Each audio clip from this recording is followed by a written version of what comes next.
Les premiers craquements du Front populaire se font ressentir. Raquel Garrido, Corbière sont dégagés sans même envoyer un SMS. François Ruffin étrie le Front populaire. Je fais non mais merci, mais non merci, là vous abusez. Vous prenez pour qui? Mais c'était pas de son allié. Mélenchon qui explique que le vrai problème de la France, c'est qu'il y a beaucoup trop de Français de souche qui sont un véritable problème à la cohésion de la société.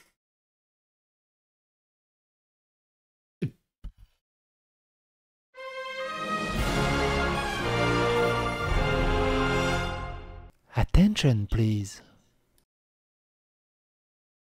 Il y a quelqu'un qui dit « J'en pleure de joie ».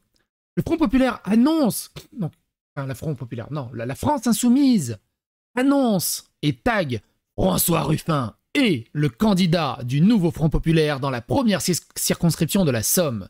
Le 30 juin et 7 juillet, mobilisation générale, nous pouvons changer la vie et écrire l'histoire. François Ruffin répond. Il répond « Merci, mais je ne vous ai demandé aucune investiture, aucune autorisation. Je ne suis pas passé sous les fourches codines de votre bêtise, votre sectarisme. Vous préférez un homme qui frappe sa femme, auteur de violences conjugales, à des camarades qui ont l'impudence d'avoir un désaccord avec le grand chef. Notre démocratie mérite mieux que vous. » Alors oui, ils ont aussi investi Quatennens. Aux grandes dames des féministes, ils ont mangé une claque, les féministes, là-dessus. Ruffin... comment ils ont pu proposer Ruffin à la candidature sans même prévenir Ruffin qu'il était proposé à la candidature? T'as vraiment l'impression, c'est des gamins, ils ont des territoires et ils mettent des pions un peu comme ça, au pif, et puis voilà. Glucksmann qui justifie son ralliement au nouveau Front populaire en disant « Fermez les yeux et imaginez. 300 députés RN à l'Assemblée. » Alors, ferme les yeux, on va faire le truc. Imaginez. 300 députés RN à l'Assemblée, Bardella Premier ministre, Marion Maréchal à la culture, Ciotti à l'intérieur, psychédélique au ministère de la culture. Imaginez-le maintenant entouré à l'Assemblée d'antisémites. Alors, j'ai pas compris la dernière phrase. Imaginez-le maintenant entouré à l'Assemblée d'antisémites. Je crois qu'il parle de la LFI. La gauche. Les manifestations de gauche, nouveau Front populaire, dégénèrent. Image de chaos dans les rues. Lyon, c'est le bordel. Ah tiens, ça me fait penser. Si ça vous intéresse, on avait déconné. Si ça vous intéresse, on avait déconné. On avait dit mon gouvernement. Et le but du jeu, c'était d'essayer d'établir un gouvernement. Ah, voici mon gouvernement pour relever la France. Le but du jeu, c'était juste de déconner, de mettre des youtubeurs à la place des ministres actuels au gouvernement. Je vous invite à aller regarder. Et dites-moi si mon gouvernement est meilleur que celui du Front populaire et meilleur que celui du RN.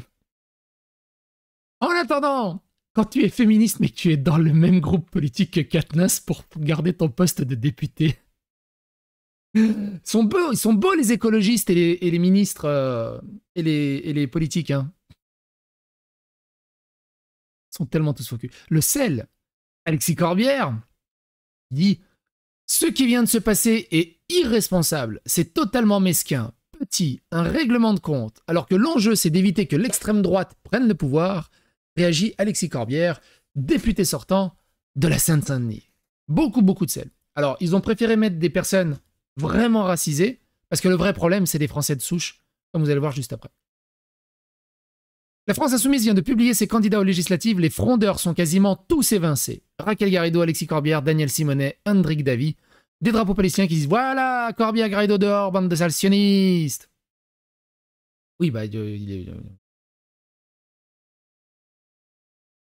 les boulets, ça dégage. Les frondeurs, Garrido, Corbière et Simonet, pas investis par la LFI. J'aime bien ce qu'ils n'étaient même pas au courant. La belle gauche, hein, la manif, nouveau Front populaire dégénère, les manifestants attaquent un immeuble d'habitation, on le voit là. Oula, je vois, les oreilles, calmez-vous. Quoi ce son là? Ça attaque les portes, peut-être qu'à la porte, là, ça attaque là la porte, vous voyez là, on voit en bas à gauche. Ça attaque la porte à coup de panneau. J'imagine que la porte était d'extrême droite. Ou elle est trop blanche, je sais pas. Mais c'est ça, c'est ce qui nous attend quotidiennement. C'est marche ou crève. Ça c'est le fascisme. T'as toute la population qui est contre ça, mais non, il suffit d'avoir une poignée et puis on marche au pas avec le doigt sur la couture. Un peu les Khmers rouges, hein, au final. Quatennens qui met une claque au Front populaire. Et ça, c'est balèze. Le député du Nord, Adrien Quatennens, condamné pour violence conjugale, a été investi dans la nuit par la LFI, provoquant de vives tensions au sein même du Front populaire. Ruffin qui sabote le nouveau Front populaire. Donc je vous ai lu, hein, le message de Ruffin. Raquel Garrido, Raquel Harrison, le correcteur orthographique. Raquel Garrido qui dit « Je découvre à l'instant que LFI a décidé de ne pas m'accorder l'investiture. On me fait payer le crime de Lèse Mélenchon. » Parce qu'à un moment, elle a osé critiquer Mélenchon une fois. Elle l'a protégé au péril de sa vie. Elle l'a criticouillé une seule fois. C'est fini. C'est fini. Merde, qu'est-ce que j'ai fait? C'est fort regrettable au moment précis où le nouveau Front populaire, nous incarnons un nouveau projet démocratique pour le pays. Hier, une salle de 300 citoyens m'a accordé sa confiance. Il et elle seront déçus forcément par cette méthode qui dégoûte. Dégoûter les habitants des banlieues, c'est le contraire de ma philosophie. Viser la lune, ça ne me fait pas peur. C'est le contraire de ma philosophie. Viser la lune, ça ne me fait pas peur. Je gagnerai cette élection contre le RN et contre ce pseudo insoumis qui est, à la ville, employé de Madame Lagarde à la mairie de Drancy. Honte sur toi, Jean-Luc Mélenchon, c'est du sabotage.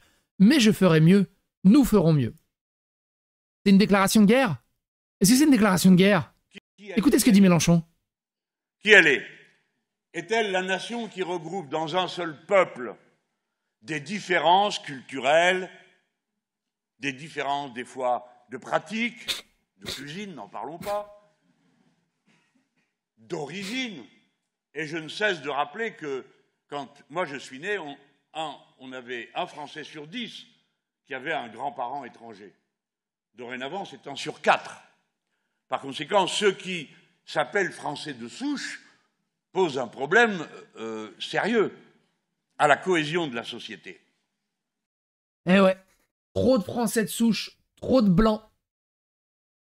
C'est littéralement le même. Vous savez, le même, là, je l'ai pas retrouvé, mais... Bah si, je l'ai retrouvé, je suis con, j'en ai fait un short, mais débile mental. C'est littéralement ce même. D'ailleurs, j'en profite. Vous appréciez mes vidéos, vous appréciez mon contenu, c'est le moment ou jamais de rejoindre la chaîne, c'est le moment ou jamais de vous abonner, liker, clocher. Tous les liens sont dans la description, vous avez besoin. N'hésitez pas et grand merci pour votre soutien. Et ce même-là, de rappeler que s'appelle... On va faire pause et on va avancer. Il y a trop... Là, ce même-là. Maintenant, les Français de souche sont un problème en France, tu vois. Il y a trop de problèmes, il y a trop de Blancs, il y a trop de Français de souche. Laissez les clés, on va faire un squat géant. C'est ça la France que vous voulez? Vous voyez ce même-là? Le grand remplacement, c'est une théorie, puis après, il y a beaucoup plus de racisés. Le grand remplacement, c'est une théorie, et puis enfin, tout en bas, il y a... Pas de théorie du grand remplacement. Il n'y a pas de théorie du grand remplacement. What the fuck? Alors, il y en a, ils vont me dire, mais t'es pas en train de t'auto-sucer, là, psychédélique? Et oui, mais moi, je suis un professionnel, je me suis retiré une vertèbre. Faites pas la même chose chez vous, ça peut être dangereux. Vous pouvez vous claquer une couille. Le Point qui sort un document qui s'appelle « Les musulmans de France sont-ils les idiots utiles des insoumis, de la France insoumise, du Front populaire ?» La question se pose, mine de rien. La question se pose. Et de l'autre côté, souvenez-vous, hier, on avait parlé de la prise de position de Squeezie. Et il a perdu 100 000 abonnés dans la journée d'hier. Et là, dans la nuit, il a perdu plus de 20 000 abonnés et ça continue de descendre. Ça continue de descendre. Vous voyez la courbe? Et c'est un truc de fou. C'est un truc de fou. Jusqu'à où ça va descendre, j'en sais rien. Quoi qu'il en soit, n'hésitez pas à vous abonner à la mienne. En attendant, peut-être que je pourrais le rattraper. Ouais, non, jamais de la vie, on est d'accord, hein, c'est de la blague. Mais après, vous savez quoi? C'est quoi 100 000 abonnés quand t'as 18 millions d'abonnés? Il va sortir une vidéo, il va rattraper le trou. On verra. Mais il y a encore beaucoup de choses à dire. J'ai encore une autre vidéo à préparer sur tout ce qui s'est passé. À bientôt pour d'autres aventures.